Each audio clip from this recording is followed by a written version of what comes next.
ঠিকানা জটিলতায় ভুগছে দেশের অগণিত মানুষ। একই বাড়িতে 5 ভাই বোনের ঠিকানা ভিন্ন রকমের। সরকারি অফিসগুলোতে একই জায়গায় একাধিক নাম ও বানান ব্যবহার করছে। এতে জন্ম নিবন্ধন, জাতীয় পরিচয়পত্র, পাসপোর্ট, বিভিন্ন সার্টিফিকেট, জমি রেজিস্ট্রেশন, বিদেশে উচ্চশিক্ষা সহ নানা কাজে হয়রানির শিকার হতে হচ্ছে। ভুল ঠিকানা ব্যবহারের সুযোগ নিয়ে অনেকে একাধিক এনআইডি তৈরি সহ নানা অপরাধেও লিপ্ত হচ্ছে।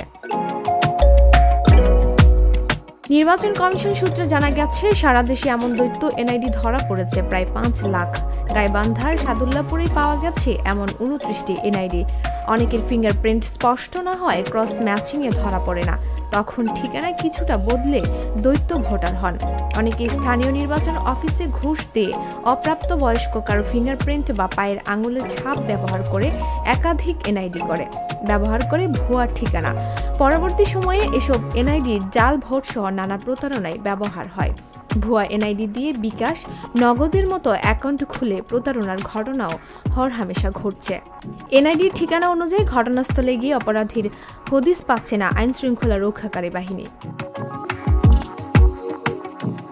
সংশ্লিষ্টরা বলছেন, দেশের বিভাগ, জেলা, উপজেলা, ইউনিয়ন পৌরসভা, সিটি কর্পোরেশন, মৌজা, গ্রাম, ওয়ার্ড, পোস্ট অফিস ও থানা নিয়ে একক ডেটাবেস না থাকায় ঠিকানা নিয়ে জটিলতা তৈরি হচ্ছে। এতে মানুষের ভোগান্তি যেমন বাড়ছে, তেমনি অপরাধ প্রতারণা বাড়ছে। পাশাপাশি আইনশৃঙ্খলা রক্ষাকারী বাহিনী সহ বিভিন্ন দপ্তরের ঠিকানা যাচাই সংক্রান্ত জটিলতা বাড়ছে। এ ব্যাপারে জানতে চাইলে আগারগাঁও পাসপোর্ট অফিসের এক কর্মকর্তা বলেন, আমরা পোস্ট অফিসের ডেটাবেস ব্যবহার করি, সেখানে যেভাবে দেওয়া আছে পাসপোর্ট ফরমে তেমনটাই আসে, আর দ্বৈত এনআইডি পেলে পাসপোর্ট আটকে দেওয়া হয়। ডেস্ক রিপোর্ট, ভোরের পাতা।